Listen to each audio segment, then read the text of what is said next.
문제를 초월한 행복자. 사도 바울을 보면서 참 예수 믿고 산다는 것은 세상 사람들은 흉내를 낼 수 없겠다, 그런 생각이 들어요. 자, 구원받은 백성이 되었다고 하는 것은 이 세상 사람들처럼 시시한 삶이 아니라는 거예요.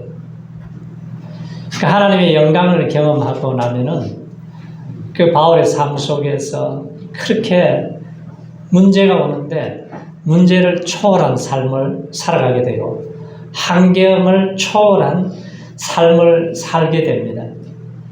볼 수 없는 것을 보게 되고 생각지 못하는 것을 생각하게 되고 느낄 수 없는 것을 느끼면서 살아가는, 그러니까 하나님께서 주신 이 행복을 어떠한 것도 빼앗아 갈 수 없다는 것을 우리에게 보여주고 있어요. 자, 바울이 지금 어디에 있어요? 로마 감옥 안에 있어요. 자, 감옥 안에서 자신의 모습이 어떻게 보는지, 자, 자유롭게 생활하는 빌립보 성도들에게 지금 편지를 쓰면서 자신의 형편에 대해서 얘기를 하잖아요. 자, 인간적으로 보면은 굉장히 암울하죠. 지금 계속해서 죄수의 몸으로 끌려다니고, 그리고 언제 풀려날지 몰라요. 그리고 언제 사형을 당할지도 모르는 순교를 앞두고 있는 바울입니다. 자, 그런데 이 바울의 지금 형편을 보면은 이렇게 열악하고 어려운 가운데 있는데, 또 다른 어려움이 뭐예요? 주변 사람들에게 눈총을 받게 되고 또 오해를 또 받기도 한다는 거예요. 그래서 바울은 자, 빌립보 교인들에게 자신의 형편을 이야기하면서 어떤 불편한 점, 부정적인 면에 대해서는 전혀 언급하지를 않고 있습니다. 자, 감옥에서 지금 그의 마음속에는 뭐가 있냐면, 하나님을 사랑하는 이 뜨거운 열정과 이 복음을 전하고 싶은 이 간절한 소원이 아주 그냥 불이 붙어 있어요. 아무도 시킬 수 없는 그의 마음. 자, 일반 사람들이 감옥에 갇혔다 그러면, 만약에 우리 성도님들이 죄도 없이 감옥에 갇혀 있다고 생각하면 얼마나 억울하겠어요. 그리고 감옥이 얼마나 춥고 배고프고 힘든지, 요즘 같으면은 나에게 영치금을 좀 넣어달라고 얘기할 거예요. 그런데 바울은 감옥 안에서 기도 요청이, 항상 기도 요청이 뭐냐 하면은, 나에게 말씀을 주셔서 입을 벌려 복음의 비밀을 담대히 알리게 하여 주옵소서. 그게 기도 제목이에요. 바울, 빨리 좀 나를 나와서 자유롭게 복음을 전하게 해주세요. 밖으로 나오게 해달라고 기도가 아니라 내가 그 안에 있으면서 감옥 안에서 내가 해야 될 사명을 감당하게 해주세요. 이게 기도예요. 그래서 바울은 복음 전하다가 옥에 갇힌 상태에서 감옥에서 여전히 이제 복음을 전하고 있습니다. 대부분의 사람들은 내가 감옥에 들어가면은 그걸로 끝장났다고 생각할 거예요. 절망이 찾아오면 그 안에서 아무것도 할 수가 없어요. 그런데 오늘 바울이 12절에서 뭐라고 하는가 보세요. 자, 12절 우리 같이 한번 읽어보죠. 자, 시작. 다시 다 같이 시작. 형제들아, 내가 한 일이 도리어 복음의 진보가 된 줄을 너희가 알기를 원하노라. 야, 내가 감옥에서 지금 얼마나 힘든지 좀 알기를 원한다, 그 소리를 하는 것이 아니라 바울은 복음 전파하는데 내가 감옥에 묶여 있지만 지금 진저를 가지고 있고 지금 진보를 가져오고 있다는 거예요. 그러니까 바울은 고난에다가 초점을 맞추는 것이 아니라 고난의 의미에다가 초점을 맞추는 거죠. 그가 당한 일이 뭐예요? 예루살렘에 올라가가지고 그냥 사람들이 찢어서 죽이려고 그러다가 천부장이 보고함으로 인해서 이제 재판을 해서 가이사랴를 거쳐서 제수의 몸으로 로마에 오게 되었습니다. 로마에 와서 지금 감옥에 갇혀 있어요. 그래서 바울이 당한 일, 바울이 매임을 당한 일, 고난이 어떻게 복음을 전파하느냐. 자, 두 가지 측면에서 진전을 가져왔다는 것을 13절에서 얘기하는데, 바울이 아주 특별한 사람들에게 복음을 전하는 기회가 왔다는 거예요. 내가 감옥 안에 있기 때문에 내가 그 안에서 특별한 사람들을 만나서 복음을 전할 기회가 왔다는 거예요. 그러니까 주님의 안경을 쓰고 우리가 이 모든 것을 볼 때에 어떠한 환경, 어떠한 여건, 어떠한 기회도 바울에게는 하나님이 주신 좋은 기회로 보고 있다는 거예요. 자, 13절 보세요. 13절에 시작. 이러므로 나의 매임이 그리스도 안에서 모든 시위대와 모든 사람들에게 나타나는. 자, 시위대는 로마 황제의 친위대예요. 그리고 로마 황제 친위대가 그 당시에 9,000명 정도 됐는데, 이 엘리트 군인들이죠. 앞으로 이들을 훈련해서 로마를 이끌어갈 군인들이에요. 그런데 이 바울이 감옥에 있으니까 사교대로 이제 감시를 합니다. 때로는 이제 바울을 같이 묶어놔요. 그러니까 6시간 동안 같이 있어야 되니까, 이거 뭐 간수들도 꼼짝을 못 하는 거죠. 감시를 해야 되니까. 그러니까 그것을 바울은 하나님이 주신 기회로 보는 거죠. 그 기회에 계속해서 복음을 전하다 보니까 이 시위대에 많은 사람들이 예수를 믿고 구원을 받게 되었다는 거예요. 그러니까 하나님께서 바울의 마음속에 주신 이 마음을 보세요. 많은 사람들이 감옥 안에 갔으면 내 인생은 이제 끝장이 났다. 좌절과 절망과 두려움으로 가득 차 있으면은 아무런 일을 할 수가 없습니다. 네? 그 밖에 모든 사람들의 어떤 사람들이냐. 이 사람들은 뭐 왕들도 있고 아그리파 왕이나 또 총독들, 뭐 정치범들, 유명한 정치인들, 이러한 사람들이. 그런데 바울이 자기가 예수의 몸이기 때문에 이런 사람들을 만나서 이런 사람들에게 내가 복음을 전할 수 있다는 거예요. 네? 만약에 바울이 주님의 눈으로 보지 않고, 내가 이렇게 좋은 일을 하다가 이게 내 꼴이 뭐냐? 어쩌다가 내가 이렇게 감옥살이를 하고 매를 맞고 절망하고 좌절한다면은 바울은 아무것도 할 수가 없어요. 요거 좀 다 찾으세요. 네. 그런데 오늘 많은 사람들이 이 몸은 자유롭게 다니는데 이 마음이 감옥에 갇혀 있는 사람들이 있어요. 마음이. KHF 노이드는 6가지 감옥에 갇혀 있다는 거예요. 자아도취의 감옥에 갇혀 있다. 자아는 자기만 아는 나르시즘이죠. 그러니까 왕자병, 공주병에 걸린 사람들이 이 감옥에 갇혀 있어요. 비판의 감옥에 갇혀 있습니다. 다른 사람이 자꾸 나쁜 점만 보는 거예요. 나쁜 점만 생각해요. 장점을 보지 못해요. 그래서 다른 사람의 단점, 약점만 보고 계속 비판만 하는 그 감옥에 딱 갇혀 있는 거예요. 어떤 사람들은 절망의 감옥, 세상을 암담하게 보고 모든 것이 다 부정적으로 보입니다. 그러니까 입만 열면은 계속해서 부정적인 얘기를 하는 거예요. 과거 지향적의 감옥에 갇혀 있다 그래요. 옛날만을 황금의 시대로 생각하는 거. 그때가 좋았지. 그래. 선망의 감옥. 남의 것은 다 크고 좋게 보이는데 그게 두려워요. 언제나 자기 자신은 자기 가진 것은 별로라고 생각을 합니다.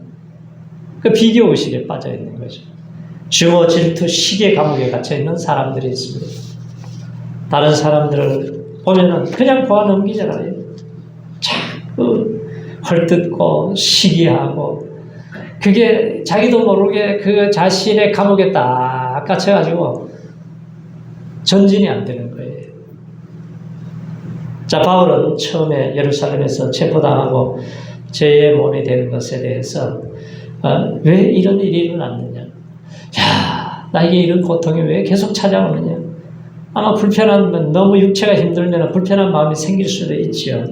그런데 자기가 당한 일을 생각하고 하나님의 섭리를 생각해 보니까 야, 참 하나님이 하시는 일이 놀랍다는 거예요. 예루살렘에 올라갈 때 제자들이 막 울면서 올라가지 마십시오. 이제 띠임자를 결박해서 이방인의 손에 넘기게 될 것이고 생명이 위협을 당합니다. 그랬을 때에 진짜 올라갔더니 찢어서 죽이려고 그래요.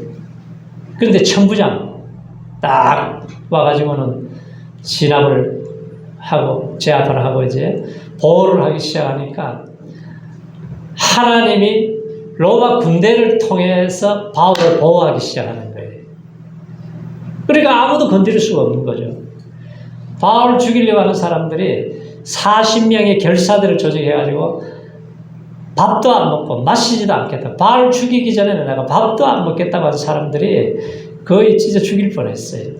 그런데 하나님이 천부장을 탁 보내서 이제 재판을 하게 되고 가이사 황제에게 호소했더니 로마로 가게 되었어요. 로마로 가면은 또 배삭시 얼마나 많이 들어요. 그런데 제수의 몸으로 가니까 돈 한 푼 안 들고 하나님의 군대를 보호해서 이제 이렇게 하면서 앞으로 내가 장교도 만나고 친위대 병사들도 만나고 왕들도 만나서 만나는 기회마다 예수를 증거하고 자신의 예수 만난 간증을 하는 거예요.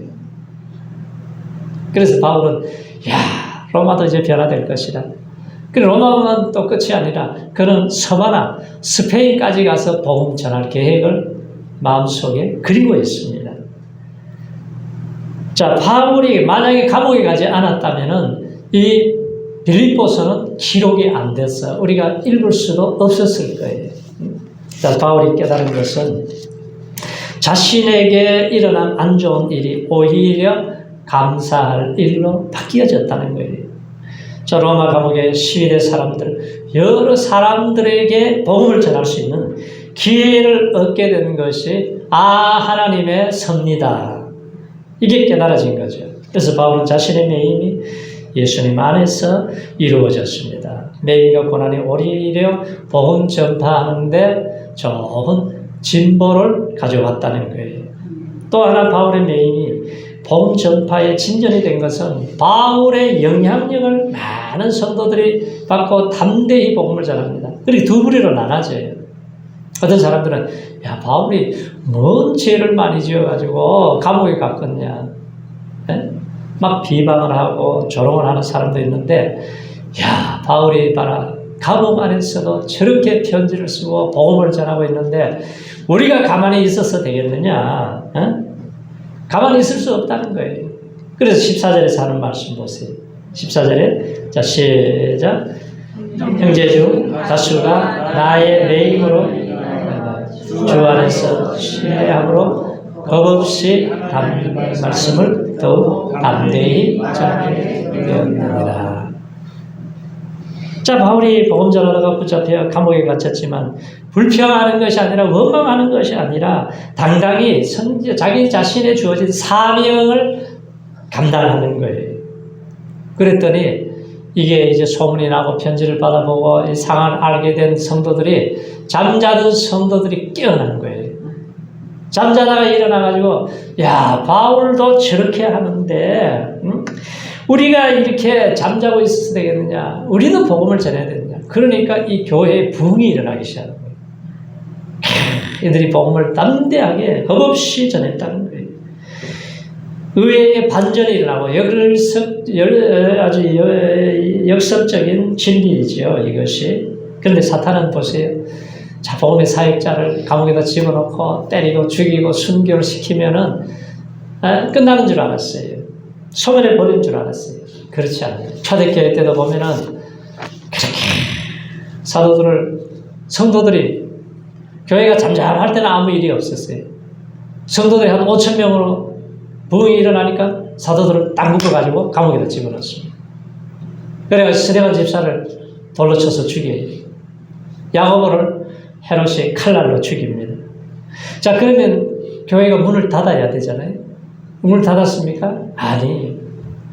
이 고난이 오면은 교회가 말씀이 더 왕성해지고 큰 무리가 주께로 돌아왔더라. 자, 바울의 매임이 오히려 다른 형제들에게 용기를 주고 힘을 주고 헌신하는데 영향력을 주었다는 거예요. 그래서 형제 중에 다수가 겁없이 담대히 말씀을 전파했다. 그러지 않습니까? 어떤 목사님이 감옥에 들어가게 되었어요. 러시아 감옥에 들어가게 됐는데 목사님이 들어가서 기도하면서 하나님이 저를 여기로 선교지로 보내주신 줄로 믿습니다 하고 기도를 했어요. 그런데 거기 러시아 감옥에는 이제 종교인들, 정치범들, 잡범들 다 들어가는데 거기서 누구를 전도할까 기도하다 보니까 살인자가 하나 들어와 있는데 아주 얼마나 난폭한지 교도관도 막 벌벌벌 거리는 거예요. 그래서 그 사람을 위해서 기도를 합니다. 12시간 강제 노동을 하고 감옥에서 나오는 식사가 얼마나 부실해요. 그런데 이 사람의 영혼을 살리기 위해서는 자기가 그냥 해서는 안 되겠다. 금식 기도를 합니다. 그렇게 12시간 노동을 하고 나서도 밥을 먹기를 포기하고 금식하고 기도하는데 이제 전부 다 잠을 자는데 침대에서 내려와서 하나님이 자꾸 기도를 시켜요. 그래서 무릎을 꿇고 눈물을 흘리면서 기도를 하는데 누가 뒤에 서서 가만히 있어요. 뒤를 돌아봤더니 그 살인자가 이렇게 주시하고 쳐다보고 있는 거예요. 당신 뭐 하는 거예요? 그래서 예, 기도하고 있습니다. 무슨 기도하는 거예요? 내가 당신을 위해서 기도하고 있습니다. 눈물을 흘리면서 기도하는 모습을 보더니 이 사람이 가슴이 갑자기 그 잔인한 마음이 사라지고 아주 굉장한 감동을 받아요. 평생 나를 미워한 사람밖에 없었는데 이 사람이 나를 위해서 뭐 때문에 눈물을 흘리면서 기도를 하느냐. 예수님의 십자가의 복음을 듣고 나서는 이 사람이 예수님을 영접하게 돼요. 예수님을 영접하고 변화가 일어나기 시작하니까 이 사람이 완전히 삶이 바뀌어지기 시작하는 거예요. 아무리 때리고 상처를 내고 해도 더 강팍해지던 사람이 그의 기도로 인해서 완전히 변화된 거예요. 그랬더니 교도관이 참 신기한 일이다. 어떻게 그런 일이 일어날 수가 있느냐. 그래서 그 기도한 목사님 불렀어요. 당신 저 사람에게 무슨 얘기를 했느냐. 전 아무 얘기도 안 했습니다. 내가 한 것은 기도밖에 하지 않았습니다. 저 사람을 변화시킨 것은 하나님이 변화시킨 거예요. 그때서야 교도관이 이해를 잘 못하면서도 고개를 끄덕거립니다. 자, 복음에 대한 뜨거운 열정, 하나님을 사랑하는 이 마음을 환경 때문에 사람들이 포기하고 어떤 문제 때문에 중단하는데 핍박 때문에 멈추는데 바울은 환경을 초월해서 어떠한 문제도 초월해서 자기가 있는 자리가 바로 선교의 자리이고 자기가 하나님이 주신 사명을 감당해야 된다는 것을 보여준 거죠. 그러니까 고난이 이 복음을 위축시킬 수가 있습니까? 위축시킬 수가 없어요. 신체적으로 환경적인 매임이 복음도 매이게 할 수가 없다는 거예요. 자, 우리들은 바울처럼 지금 몸이 쇠사슬에 묶여있지는 않아요. 근데 오늘날 많은 사람들은 가정에 매이고 직장에 매이고 질병에 신분 문제로 가난에 매이는 경우가 있습니다. 자, 이런 매임이 바울 보면서 우리가 무엇을 느껴야 되겠어요? 이것이 우리의 이 모든 복음의 진보를 나타내는데 매임이 되느냐? 그럴 수가 없다는 거예요. 저는 가정에 매있기 때문에 아무것도 못합니다. 그래요. 아니죠. 가정에 있으면 가족과 자녀들과 또 이웃에게 친구, 친척들에게 복음을 전할 수 있는 기회가 되는 거예요. 내가 직장에 매여 있어서 아무것도 못합니다. 아니죠. 직장을 바울과 같이 주님의 안경을 쓰고 바라보면은 그것이 얼마나 좋은 기회입니까? 사람들을 내가 만날 수 있고 만나서 대화를 할 수 있고 기회를 하나님이 주셨다는 거예요. 내가 가게를 하기 때문에 내가 사업장 때문에 매여 있다고 그러는데 아니라는 거예요. 바울은 그럴 수가 없다는 거예요. 지금 창세기에 보면은 요셉을 보세요. 요셉이 편안하게 아버지 사랑만 받고 살았다 그러면은 뭐 별일도 없었어요. 그냥 지나가는 인생이죠. 그런데 형들이 미워하고 죽이려고 하고 구덩이에 던지고 그리고 이제 애굽의 종으로 팔려가서 보디발의 아내 유혹의 감옥에 들어가잖아요. 감옥에 들어가서 그것 때문에 요셉은 애굽의 총리가 되었어.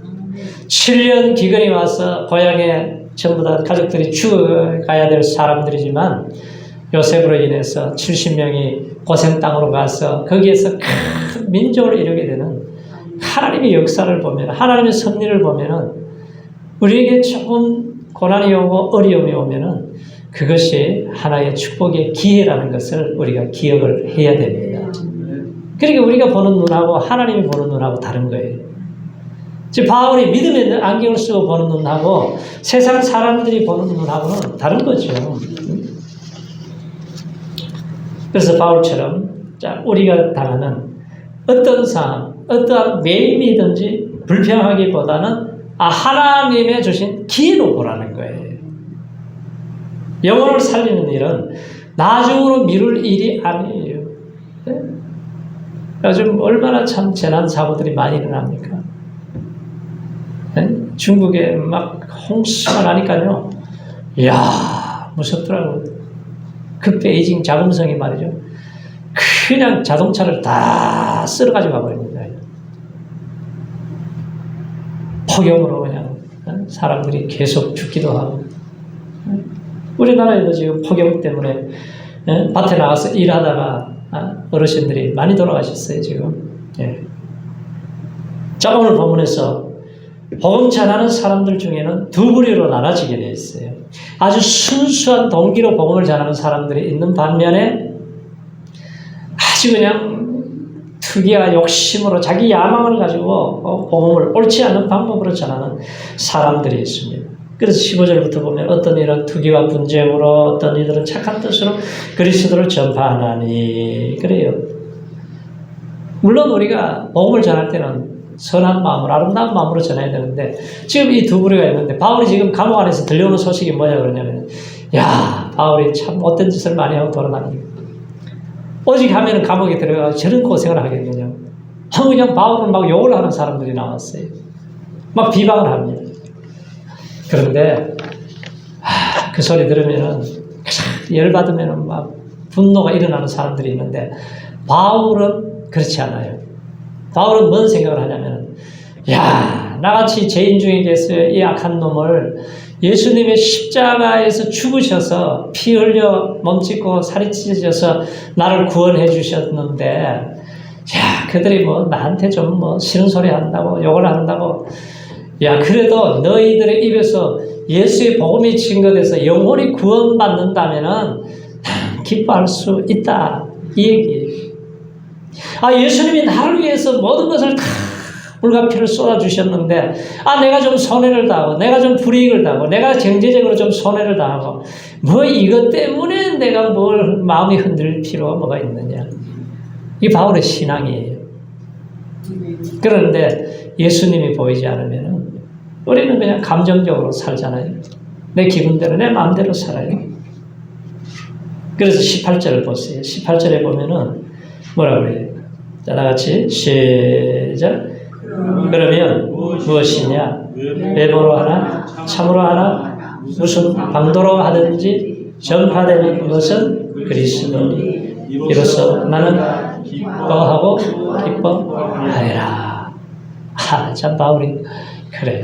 애들이 다툼을 하고 나를 욕을 한다 그러고 그러지만 그래도 예수의 복음 전하는 이 생명을 살리는 것이 중요하지. 내가 무슨 좀 오해를 받고 좀 내 마음에 상처 주는 말을 한다고 해서 나에게는 아무 상관이 없다. 괜찮다. 그런데 예수의 복음만 전한다면 지옥 갈 영혼을 살리는 이 복음만 전한다면 내가 기뻐하고 내가 기뻐할 수 있다는 거예요. 이것이 바울의 신앙입니다. 내 자존심이 뭐가 그리 중요하냐. 생명의 복음이 증거되면 되지. 내가 좀 모욕을 당하고 내가 좀 비방을 당해도 괜찮다는 거예요. 왜? 내가 중요한 게 아니라 하나님이 중요하니까. 나는 그냥 하나님이 쓰임받는 도구에 불과한 사람인데 뭐 내가 자존심 세우고 뭐 내가 떠들 이게 있겠느냐. 그래서 생명의 복음은 죽은 영혼을 살리고 한 영혼을 그 인생을 가장 성공시키는 게 뭐예요? 예수의 복음을 전해서 영혼을 살리는 거 아니에요. 지옥 갈 백성을 살리는 게 이게 그 사람의 인생을 가장 성공시키는 거예요. 사람들은 재벌이 되면은 무슨 대통령이 되면은 그러는데 이거는 잠깐 지나가는 잠시 제약의 낙이에요. 모세가 그러잖아요. 애굽의 왕궁의 왕이 되는 것보다 잠시 제약의 낙을 누리는 것보다 내가 그리스도의 백성들을 고난받기를 즐거워했다고 그랬어요. 그리스도의 능력을 위해서 애굽의 모든 보화보다도 내가 귀중히 여겼다. 왜? 하늘의 상을 바라보기 때문에. 그러니까 우리의 삶은 이 땅에서 끝나는 게 아니라 이제 천국으로 연결되어 있는 삶이기 때문에 우리가 영원한 하나님의 나라에서 살 준비를 잘하는 사람이 가장 지혜로운 사람입니다. 그래서 바울이 우리 계속 이제 빌립보서를 보고 있는데 제가 왜 이 말씀을 보게 됐냐면 바울이 감옥 안에서 뭐가 그렇게 기쁜지 감옥 안에서 처절한 삶을 살아야 되는데 성경 중에서 가장 많이 기뻐하라는 얘기가 계속 나와요. 그래서 우리가 계속 빌립보 말씀을 지금 우리가 묵상하고 보고 있는데 이 말씀을 통해서 우리 성도님들이 예수님 안에서 기쁨을 회복하시기 바랍니다. 예수님 안에 주신 행복을 잃어버리면 안 된다는 거예요. 환경이, 문제가, 사건이 나의 행복을 빼앗아가지 못하도록 하라는 거예요. 그래서 우리에게 하나님께서는 어떤 형편에서든지 우리가 이 복음의 감격을 잘 회복하고 하나님이 주시는 이 은혜를 누리고 믿음으로 승리하시기를 축원합니다.